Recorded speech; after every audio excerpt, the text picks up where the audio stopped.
बिस्मिल्लाहिर्रहमानिर्रहीम, अस्सलाम वालेकुम नाजरीन। आप देख रहे हैं न्यूज़ वन टुनाइट। मैं हूं सैयद आसिम रजा। नाज़रीन, आज के प्रोग्राम में जहां पर हम बात करेंगे कि जूते खाने के बाद और कुट खाने के बाद, छितरोल होने के बाद भारत को मुज़ाकरात और ताल्लुकात याद आ गए हैं। हम RSS के जनरल सेक्रेटरी की बात करें, होसबोले की बात करें, जो अब बात कर रहे हैं ये वही RSS और वही BJP है जो पाकिस्तान के वजूद को उनको खटकता रहा और पाकिस्तान के खिलाफ जो साजिशें और पाकिस्तान के खिलाफ जो दुश्मनी करते रहे वो पूरी दुनिया ने देखी। पहलगाम के बाद झूठ जब इनका पकड़ा गया, पूरी दुनिया में इनको कहीं छुपने की जगह नहीं मिली, तो अब उनको विंडो खुली हुई और मुज़ाकरात और बातचीत का सिलसिला याद आ रहा है। जबकि ये कहते थे कि जी इनसे बातचीत ही नहीं होगी जब तक दहशतगर्दी का जो एक इल्ज़ाम लगाते थे पाकिस्तान के ऊपर, उसके बगैर सारे दरवाजे बंद। अब मार खाने के बाद आप कहते हैं कि जी मुज़ाकरात और बातचीत होनी चाहिए। उसके अलावा भारत के लिए एक और हजीमत, उनके जो बहरी जहाज़ हैं हुर्मुज़ के अंदर तबाह हुए, उसके ऊपर भारत सिर्फ मजम्मत ही कर सका और मज़ीद जहाज़ तबाह हो रहे हैं। और उनकी इस वक्त नाकिस पॉलिसी, हुकूमती नाकिस पॉलिसी के बाद आज हुर्मुज़ में भारतीय बहरिया के, भारतीय जो मर्चेंट शिप्स हैं वो गर्क हो रही हैं और भारत कुछ नहीं कर सका। ये उसका सफारती मकाम आ चुका है कि वो सिर्फ मजम्मत तक ही रह सकता है। उसके अलावा हम बात करेंगे डोनाल्ड ट्रंप का चीन का विजिट, और चीन में डेफिनेटली जो कुछ हुआ पूरी दुनिया ने देखा, और एक फातेह के तौर पर जाने के बजाय वो उस वक्त पहुंचे हैं जब उनके हाथ में कुछ नहीं था। और ईरान के हवाले से भी कहते हैं बड़ी लंबी डिस्कशन हुई। ताइवान के ऊपर तो उनको रेड लाइन बता दी गई शी जिनपिंग की जानिब से कि इसके ऊपर आपने मज़ीद बात नहीं करनी, और उन्होंने कहा कि इस पर बड़ा सख्त मौक़िफ़ है शी जिनपिंग का, और उन्होंने बावर करा दिया कि इसके ऊपर हम बर्दाश्त नहीं करेंगे किसी को भी ताइवान के ऊपर हमारा इस मामले पे कोई बात करे। साथ साथ अगर हम बात करते हैं पाकिस्तान की सलामती और पाकिस्तान की सिफारतकारी के हवाले से, तो डोनाल्ड ट्रंप ने भी और शी जिनपिंग ने भी इसके ऊपर बड़ी तफसीली गुफ्तगू की और पाकिस्तान की सालसी के किरदार को सराहा। अगर हम देखें JD वेंस ने जो गुज़श्ता रोज़ बात की, उसके मुताबिक अगर हम देखें तो वो कहते हैं जी मुज़ाकरात अभी भी जारी हैं और मुज़ाकरात में पेशरफ्त भी हो रही है, लेकिन अगर ईरान नहीं मारा तो उस पर हमले भी किए जा सकते हैं। ऑप्शंस हमारे पास मौजूद हैं, लेकिन ये है कि ईरान को हमारे साथ एग्रीमेंट करना पड़ेगा, और ये आप गन पॉइंट पे एग्रीमेंट तो करा नहीं सकते, जिसका जवाब इंडिया में बैठ के अब्बास अरागची साहब ने दिया, और उन्होंने कहा कि जंग की सूरत में हम तैयार हैं। उनके आर्मी चीफ ने भी ये बात की और उन्होंने कहा कि जी जंग हम हारे नहीं हैं और ना ही अमेरिका फातेह है। बात यह है कि हम मुज़ाकरात किसी धमकी और धौंस के नीचे आके नहीं करेंगे। मुज़ाकरात के लिए हमें अपनी कंडीशंस और अपनी जो टर्म्स हैं उस पर बात करनी है। तो ये तमाम अहवाल है आज के प्रोग्राम में जिस पे हम गुफ्तगू करने जा रहे हैं। प्रोग्राम के पहले हिस्से में हमें ज्वाइन करें जावेद राना साहब, माहिर बैनुल-अक़वामी अमूर के, वीडियो लिंक पर हमारे साथ मौजूद हैं। अस्सलाम वालेकुम। वालेकुम सलाम आसिम साहब। जावेद साहब, RSS को कुट खाने के बाद, भारत को कुट खाने के बाद, उनके AS दौलत जो आपके साबिक रॉ चीफ हैं, उनको भी पाकिस्तान से बातचीत याद आ गई और वो कहते हैं पाकिस्तान, उन्होंने तो खुल के कहा ना बिखरेगा ना टूटेगा और ना ही पाकिस्तान शिकस्त खुर्दा है। उसके अलावा उनके RSS के, सब सरप्राइजिंगली उनके RSS के जनरल सेक्रेटरी की जो गुफ्तगू है, होसबोले की बात की जाए, तो आप कैसे देखते हैं कि अब ये बातचीत और बातचीत के लिए विंडो ओपन करने की बात क्यों कर रहे हैं? देखिए, जो RSS का कहना है ये कोई मामूली बात नहीं है। ये टेररिस्ट एक्सट्रीमिस्ट विंग जो ग्रेटर इंडिया की बात करता है, जो पाकिस्तान के वजूद को, जिसके लिए पाकिस्तान का वजूद, जो पाकिस्तान क्या पूरे खित्ते में किसी मुसलमान मुल्क के वजूद को भी यकीन ही नहीं करते। आई थिंक ये उन जो RSS की BJP की जो पॉलिसी थी, जो गुज़श्ता 10-15 साल से उन्होंने पाकिस्तान को आइसोलेट करने की कोशिश की है, उसका नेट रिजल्ट भी एक निकल आया है ना।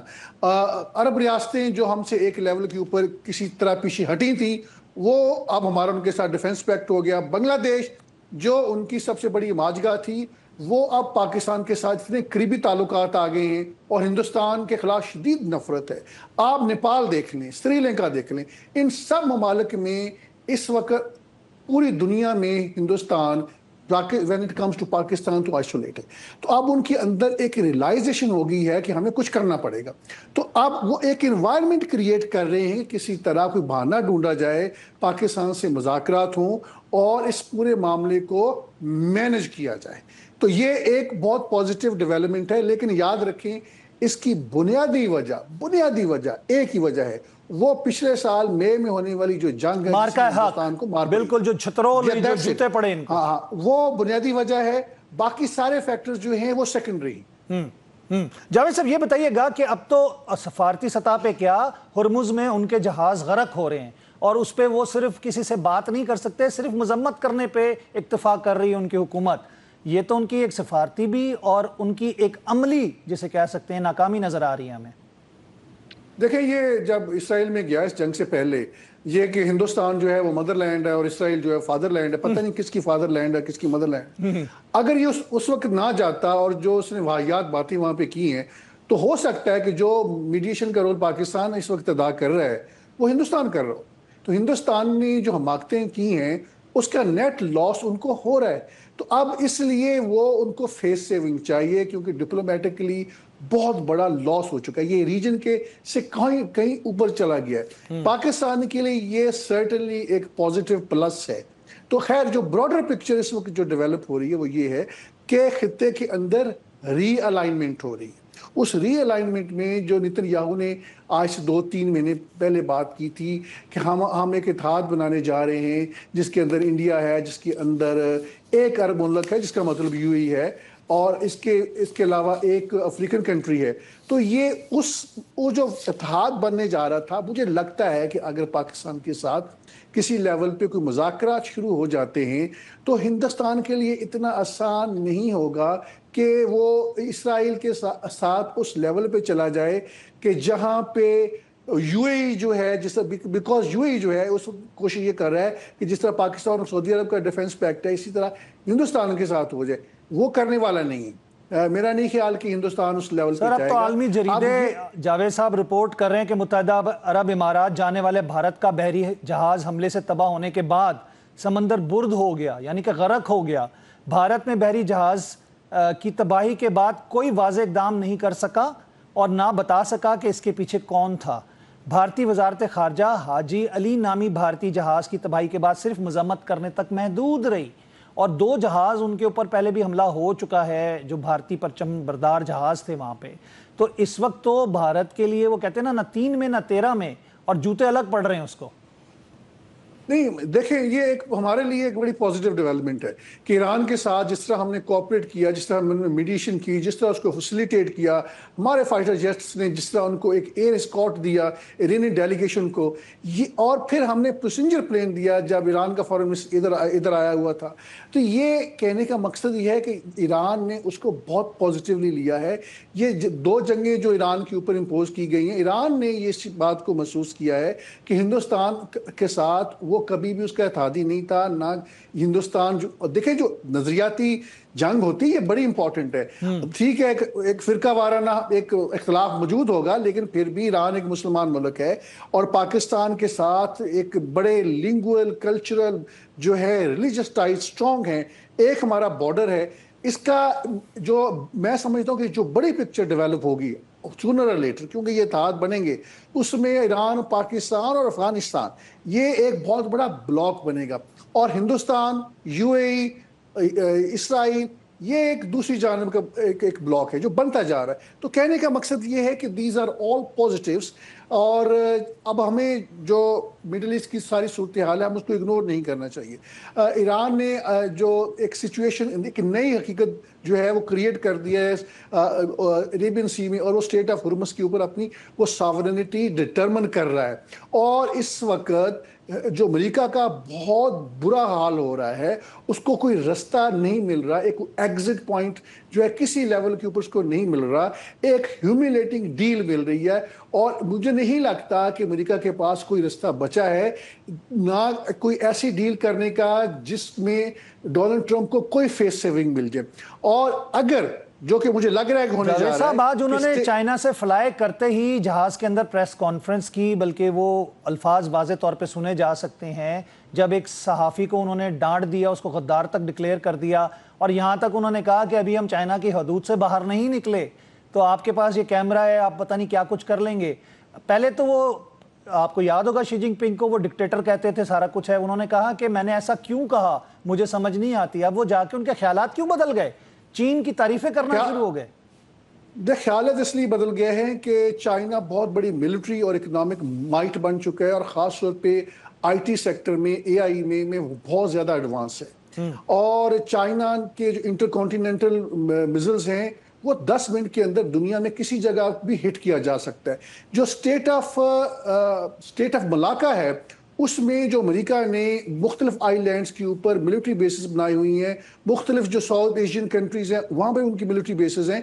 ये जो मैसेज दिया गया है प्रेसिडेंट शी जिनपिंग ने, और वो ये बहुत क्लियर है कि आप अगर आपने ताइवान को 14 से 25 बिलियन डॉलर के वेपन्स जो हैं वो सेल किए, तो ये जितना आपने डील की हमारे साथ, ट्रेड डील, ये सारी की सारी जाती रहेगी और आपको चाइना के साथ जंग करनी पड़ेगी। अपनी रेड लाइन डिक्लेयर किया ताइवान को शी जिनपिंग ने? नहीं, रेड लाइन इस लेवल पे डिक्लेयर कभी नहीं किया था।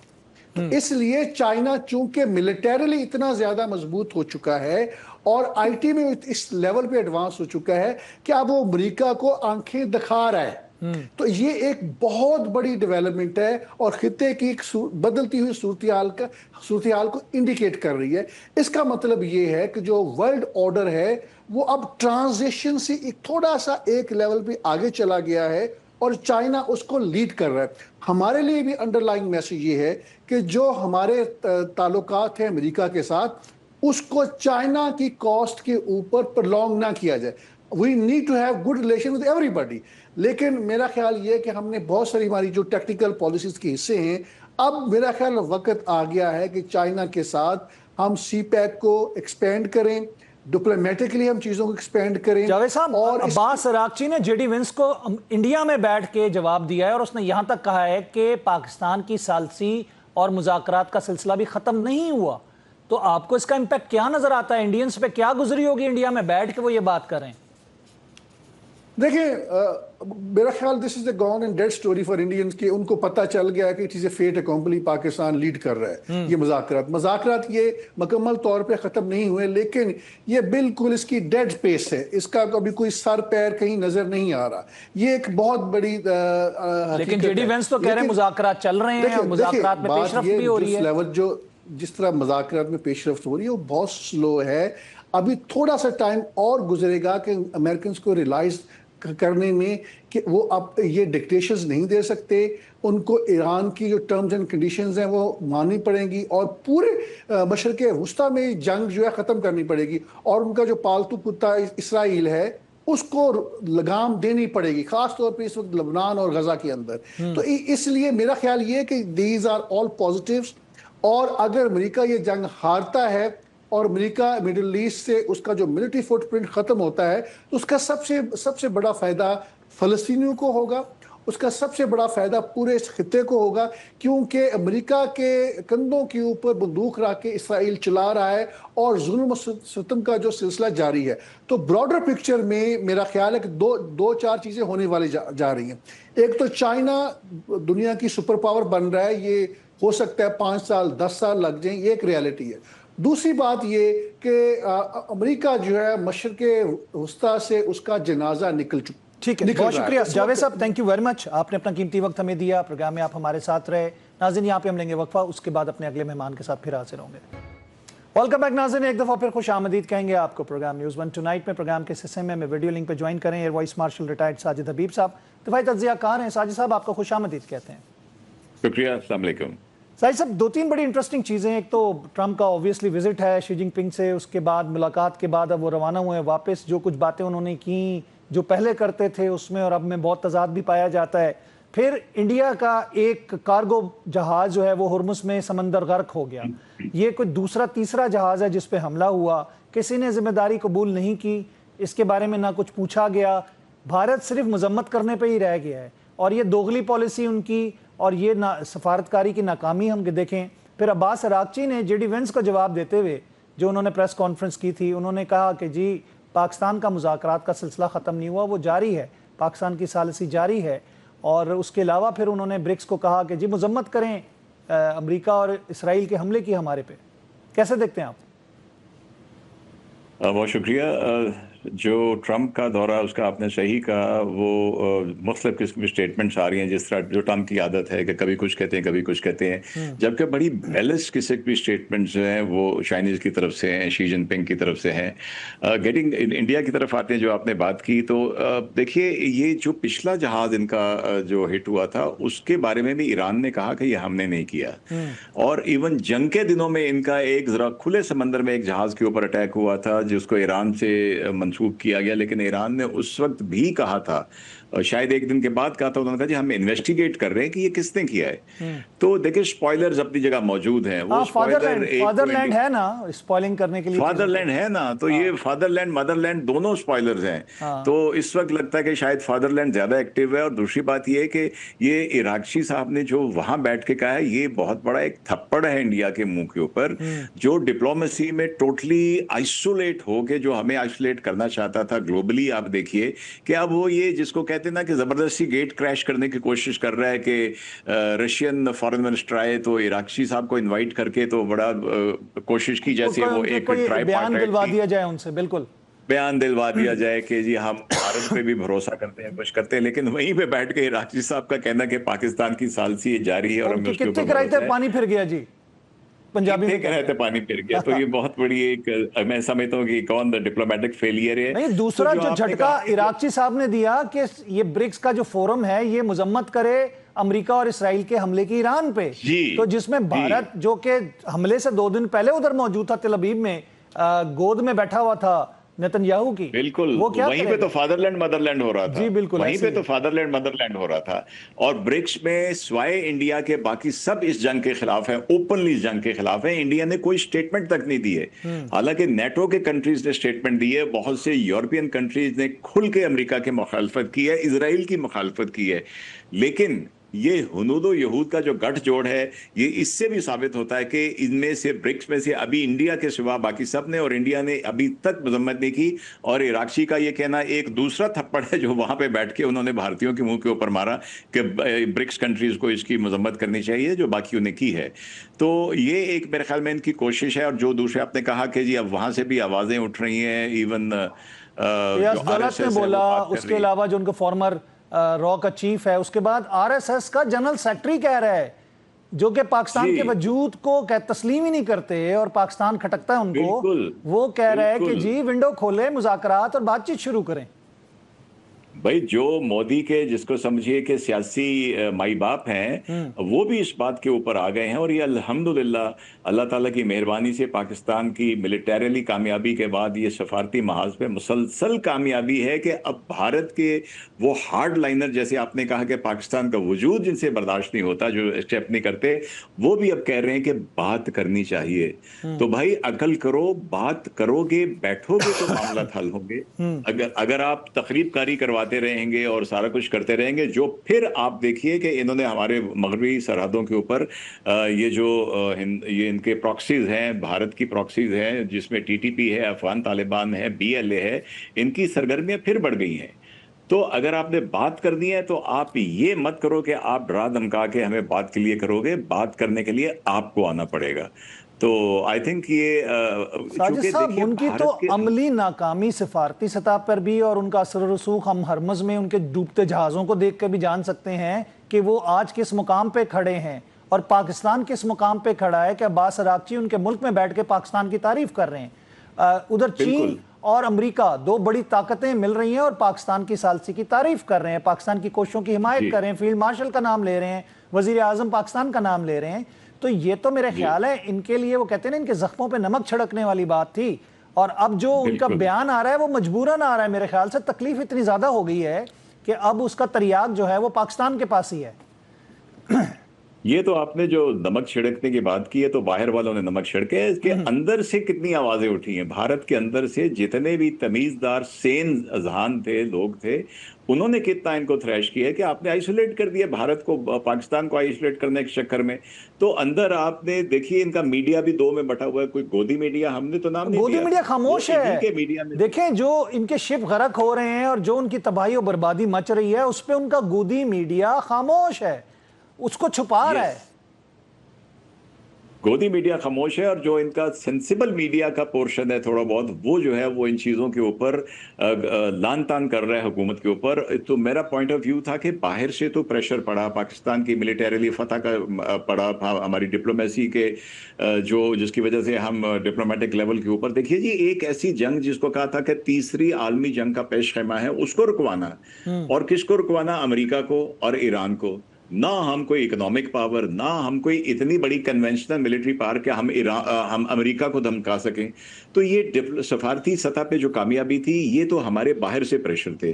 दूसरे भारत के अंदर से भी बहुत से लोगों ने, कांग्रेस के लोगों ने, इवन शशि थरूर ने, इवन परवीन सवानी साहब जैसे लोग। जी बिल्कुल, शशि थरूर जो कि इनके लीड करते हुए डिप्लोमेटिक जिसे कह सकते हैं ना सर्कल में दुनिया में गए थे पहलगाम के बाद झूठ बेचने के लिए अपना, जिनको चपेट पड़ी। आपको याद है हॉलैंड वालों ने प्रेस कॉन्फ्रेंस में जो सवाल किए उनसे, उनके जर्नलिस्टों ने तो वहां से दौड़े थे, ये भाग गए थे।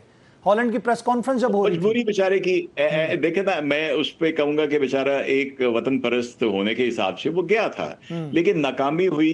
तो कहीं ना कहीं उसके अंदर ये था ना कि ये गलत हम कर रहे हैं, हमें बातचीत करनी चाहिए। तो अब ये सारे लोग बातचीत के ऊपर नहीं, अब तो उसने कहा है कि पाकिस्तान की कामयाबी के उसने डंके बजाए और उसने कहा भारत नाकाम हो गया सफारती सतह पर। उसने तो इस चीज का एतराफ किया है। बिल्कुल, और उनके रिटायर्ड जो बहुत से रिटायर्ड जनरल्स ने कहा है, रिटायर्ड एयर मार्शल ने कहा है कि हमें ये शिकस्त हुई है, और ये भारत ने, मोदी ने सियासी तौर पे फौज को इस्तेमाल करने की कोशिश की अपने पॉलिटिकल गेन के लिए। हम सबको पता है कि ये अपना इलेक्शन के लिए और हिंदुत्व उसके चक्कर में किया था, जो नाकाम हुआ। तो जिसकी रिटायर्ड ऑफिसर ने बहुत ज्यादा जो इसके ऊपर तनकीद की है। तो ये सारे प्रेशर है जिसकी वजह से अब वो आरएसएस भी कह रही है कि mother of all evils in India, जो आरएसएस भी कह रही है कि बातचीत का दरवाजा खुला रखना चाहिए। तो भाई आइए, 100 बिस्मिल्लाह, आइए। जी बिल्कुल, और 100 बिस्मिल्लाह आइए। लेकिन बात यह है कि बात होगी कश्मीर से, और उसके बाद बात होगी आपके हमलों की और उन नुकसानात की जो आपने किए। जो नुकसानात हमने किए वो तो आपको तोहफा दिया ना, हमने वॉर ट्रॉफीज दी हैं, ठीक है। उसके बाद आपके झूठ की, जो आप पूरी दुनिया में बेचने गए और पाकिस्तान के खिलाफ अरबों खरबों डॉलर लगा के इसराइल और इंडिया, ये दो ममालिक हैं। आपने सीबीएस की रिपोर्ट भी देखी होगी, शाह खसाने जाके रिलायंस ग्रुप और अंबानी से मिले। जी जी जी तो लिंडसे ग्रैम को भी आपने एक्टिवेट किया। आप हर तरह से नाकाम हो गए। ट्रंप ने उसको मुस्तरद करते हुए पाकिस्तान की तारीफ की। तो उसके बाद अब उनको मुज़ाकरात और पाकिस्तान से बातचीत याद आ रही है।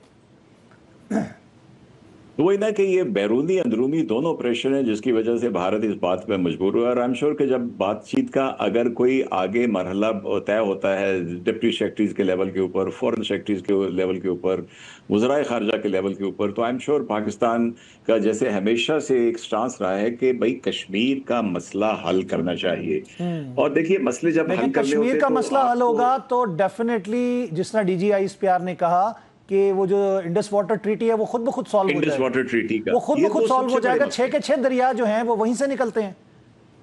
बिल्कुल, ये दो सबसे बड़े मसले हैं। और मेरे ख्याल में अब शायद तीसरी भी बात होगी जिसका भारत हमको देता था कि इल्जाम के हम कश्मीर में दहशतगर्दी करवाते हैं, पहलगाम वगैरह जो इन्होंने ड्रामे किए थे।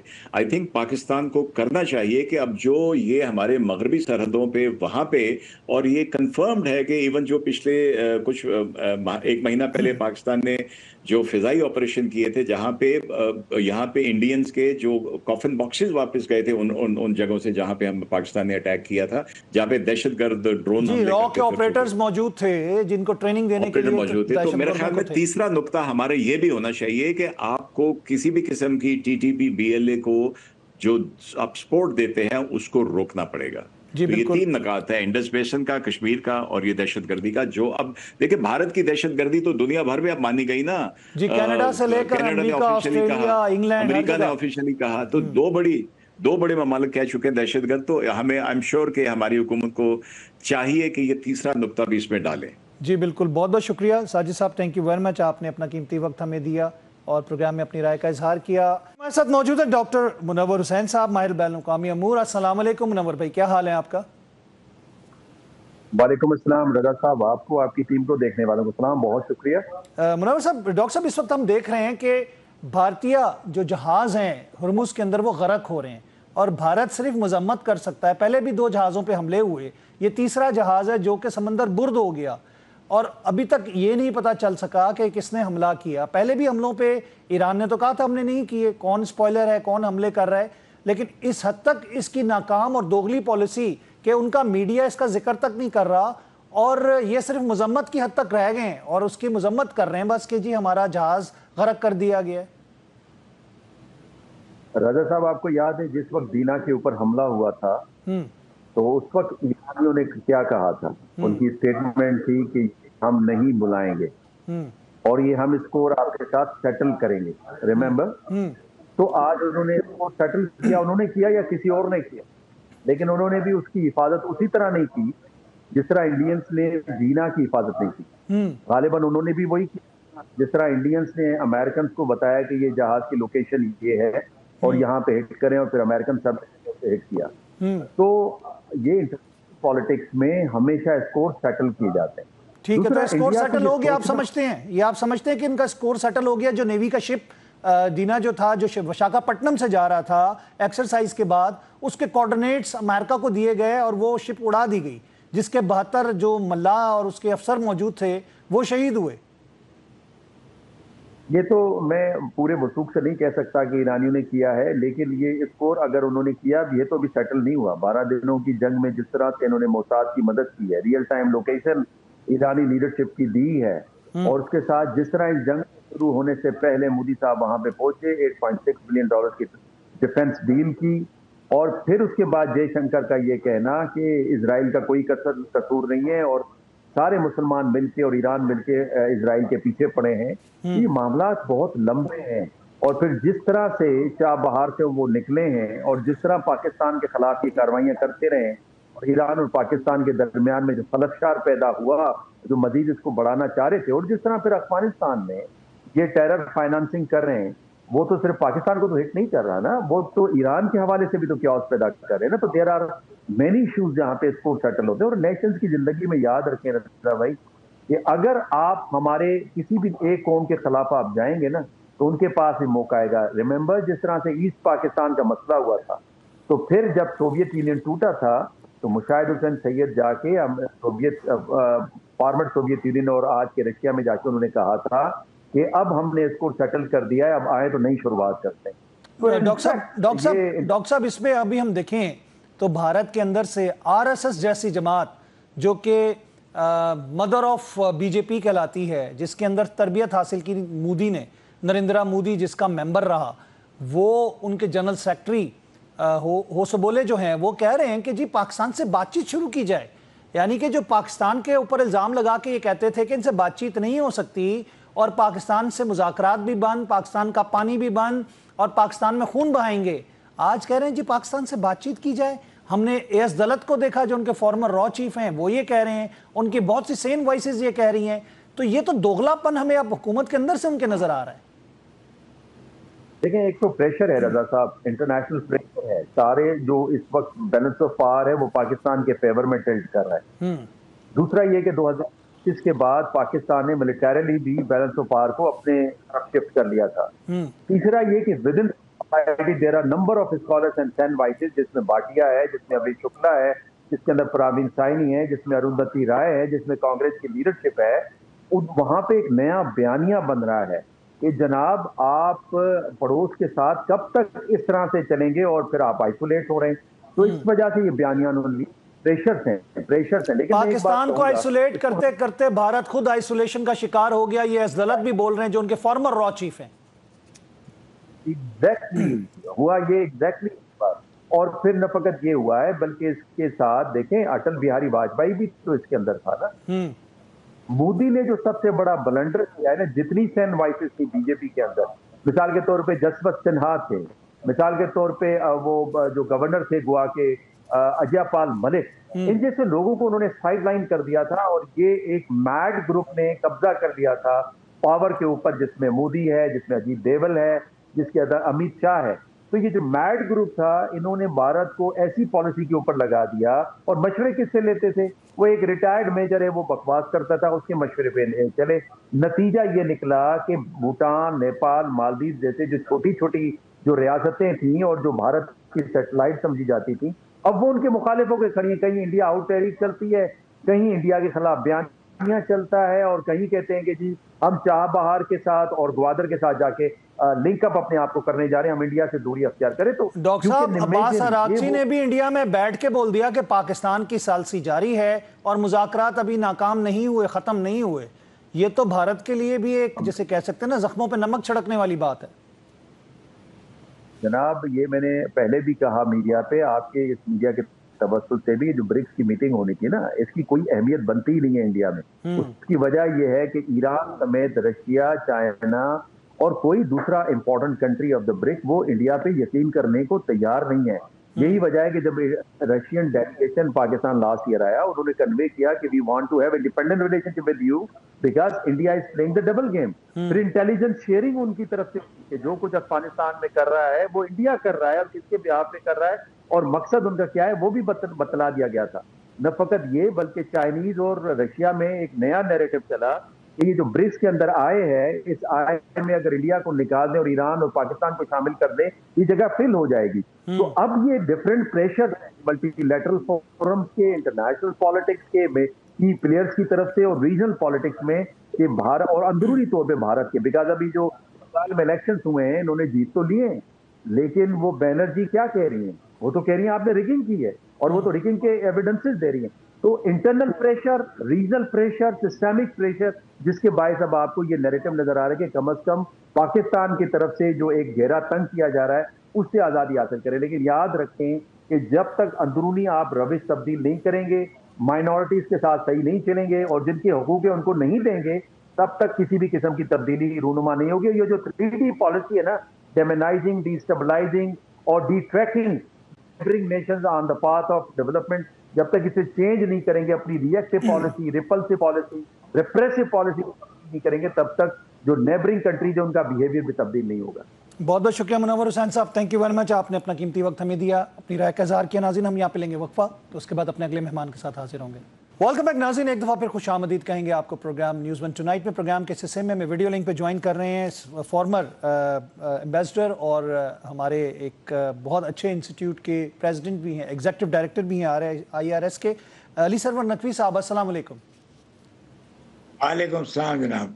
अली सरवर नकवी साहब, भारत के जहाज़ गरक हो रहे हैं हुर्मुज़ में और उसकी जिसे कह सकते हैं आवाज़ तक नहीं निकल रही, सिर्फ मजम्मत कर रहे हैं। हमने देखा कि 2 जहाज़ों पे पहले उनके हमले हुए थे हुर्मुज़ में, आज उनका एक जहाज़ तबाह होकर गरक हो गया हुर्मुज़ के अंदर और कोई जिम्मेदारी नहीं ले रहा उसकी, अब सिर्फ वो मजम्मत करने पे रह गए। देखिए, हुर्मुज़ बहुत इस वक्त अनस्टेबल कंडीशन में है। वहाँ पे बहुत सी चीज़ें ऐसी हो रही हैं जो कि नहीं होनी चाहिए। ये पहले मूवमेंट बिल्कुल आमदरफ्त बिल्कुल खुली हुई थी, वो अब ख़त्म हो गया है और अमेरिका के ब्लॉकेट की वजह से बड़ी प्रॉब्लम हुई है। तो जहाज़ वगैरह जो डुबाए जा रहे हैं या डूब रहे हैं, वो भी इसी गैर यकीनी सूरत का नतीजा है। लेकिन अली सरवर नकवी साहब, भारत के ये तीसरे जहाज के साथ हुआ है जो कि डूब भी गया, और हम तो वो दीना, वो जो जहाज नेवी का था ईरान का, जिस तरह विशाखापट्टनम से वापस जाते हुए वो तबाह किया गया था अमेरिका की जानिब से, तो सस्पेक्ट यही किया जा रहा है कि इंडिया ने कोऑर्डिनेट्स दिए और उसको तबाह किया। तो हमें स्कोर सेटल होता हुआ नजर आ रहा है यहाँ पे। तो हो सकता है, बिल्कुल बिल्कुल। इंडिया तो हर किस्म की हरकतें कर रहा है और सख्त बौखलाहट का शिकार है, क्योंकि वो मार्जिनलाइज हो गया है, वो एक तरफ कर दिया गया है, उसकी कोई अब सुनवाई भी नहीं है। हालांकि ये ब्रिक्स का फोरम इस वक्त वहां पे मीटिंग कर रहे हैं। अब्बास अरागची ने वहां पे बैठ के बोल दिया कि पाकिस्तान की जो मुज़ाकरात की कोशिश है वो जारी है। ये तो उनके जख्मों पे नमक छिड़क दिया अब्बास अरागची ने। बिल्कुल बिल्कुल। और उसने चीन की बड़ी तारीफ की है, जो कि वो भी उनको बड़ी गिरा गुजरी होगी, क्योंकि भारत जो है वो चीन से भी उसको सख्त अदावत है और वो पसंद नहीं करता कि चीन की मकबूलियत हो। तो आपको कैसा लगता है अभी जो डोनाल्ड ट्रंप साहब का विजिट था और उसके बाद उनके बयानात जो हमने देखे, बहुत सारी चीज़ों में तजाद पाया गया। जो वो पहले कहते थे चीन के बारे में, अब यकसर तब्दीली हो गई। ताइवान के इशू के ऊपर वो कहते हैं हम असला दे भी सकते हैं और नहीं भी दे सकते, क्योंकि जितनी बुरी तरह तंबीह की है शी जिनपिंग ने अमरीकी सदर को कि ताइवान हमारी रेड लाइन है, उसको क्रॉस मत करना। जी, मेरा ख्याल है कि ये सदर ट्रम्प बाद में ये ऐलान करेंगे कि वो असला नहीं बेच रहे, क्योंकि उनको वही जो आप कह रहे हैं ना, ऐसी तंबी हुई है, उनको ये एहसास दिलाया गया है कि देखिए ना, अमेरिका की जो वन चाइना पॉलिसी अमेरिका भी मानता है, जो कि 1999 में शंघाई कम्युनिके में दर्ज है, और उसमें ये वाजे किया गया है कि America People's Republic of China को तस्लीम करता है कि ये वहाँ की हुकूमत है। तो जाहिर है ला मुहाला ताइवान की हुकूमत, जो कि नेशनलिस्ट गवर्नमेंट ऑफ चाइना कहलाती है, वो उसका कोई दखल नहीं है। वो चाइना का जो पूरा उनका दावा है वो गलत है। तो ये अमेरिका मान चुका है। निक्सन के ज़माने में ये माना जा चुका है। अमेरिका ने 1999 नहीं, 1979 की बात है, 1979 की। तो शंघाई कम्युनिके, तो उस वक्त ये माना जा चुका है, और ये अमेरिका कबूल कर चुका है। लेकिन उसके बाद अमेरिकी सदूर जो बाद में आए, उन्होंने फिर ताइवान को असला देना शुरू कर दिया। बल्कि ये भी कुछ उन्होंने ख्याल जाहिर किया कि ताइवान को वो तस्लीम करेंगे, वो वहाँ की लेजिटिमेट गवर्नमेंट है। तो अब यहाँ जब ये आए हैं ट्रम्प साहब शी जिनपिंग में, तो एक तो उसकी जो ऑप्टिक्स हैं वो ये है कि अमेरिका उनके पास जा रहा है और अमेरिका उनसे कुछ गुजारिशें कर रहा है।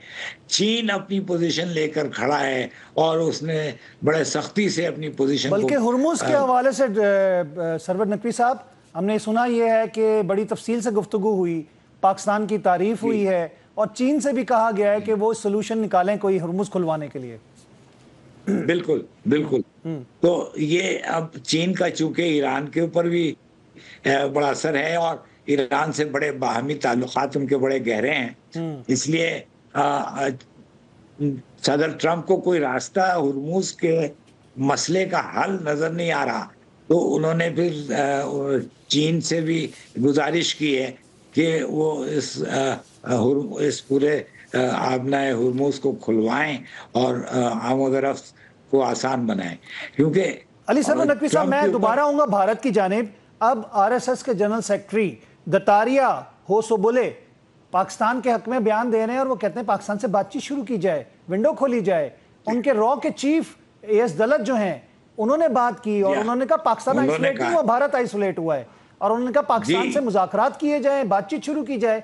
अब तो मेरे ख्याल से कि मोदी के लिए घेरा तंग होता जा रहा है। जी हाँ, देखिए आसिम साहब, ये 2008 जब मुंबई का वाक़या हुआ था, उस वक्त से भारत ने ये मौक़िफ़ इख्तियार किया कि वो पाकिस्तान से गुफ्तगू या मुज़ाकरात नहीं करेगा, और ये इस पे अड़ा रहा, और सारे ममालिक उसको कहते रहे कि भारत पाकिस्तान से मुज़ाकरात करे, वो नहीं माना। लेकिन अब ये वक्त आ गया है कि वो खुद से कह रहे हैं कि हुकूमत को कह रहे हैं कि वो पाकिस्तान से गुफ्तगू शुरू करे, मुज़ाकरात का सिलसिला शुरू करे। तो ये कहते हैं ना कि the clock is turning back, जो घड़ी है उसकी जो कांटे उसके वापस मुड़कर वापस आ रहे हैं। तो यानी कि भारत ने जो एक ऐसी गलत पोजीशन अख्तियार की हुई थी इन सारे सालों में, और पाकिस्तान को बदनाम करना चाहा, दहशतगर्दी का गढ़ उसको डिक्लेयर कर दिया, और पाकिस्तान को कहा कि ये गैर जिम्मेदार मुल्क है, इससे बातचीत नहीं कर सकते। ये सब चीज़ें गलत साबित हो रही हैं। उनको अपनी पुरानी बातों को वापस लेना पड़ रहा है, और वो अब मुज़ाकरात की तरफ फिर इशारा कर रहे हैं कि वो करेंगे। और पाकिस्तान का जो जो मौक़िफ़ है, वो दो मसले ज़रूर हल होने चाहिए और उन पे गुफ्तगू होनी चाहिए। एक कश्मीर का और दूसरे सिंध तास मुआहदे अली की सरवर नकवी तामील। साहब, सिंध तास मुआहदा तो कश्मीर के मसले के हल होने के बाद ही ख़त्म हो जाता है, क्योंकि 6 के 6 दरिया जो है कश्मीर से निकलते हैं। जी हाँ, ये बिल्कुल दुरुस्त है, ये भी बिल्कुल दुरुस्त है। तो उस वक्त फिर ये उनको ये भी फेस करना पड़ेगा।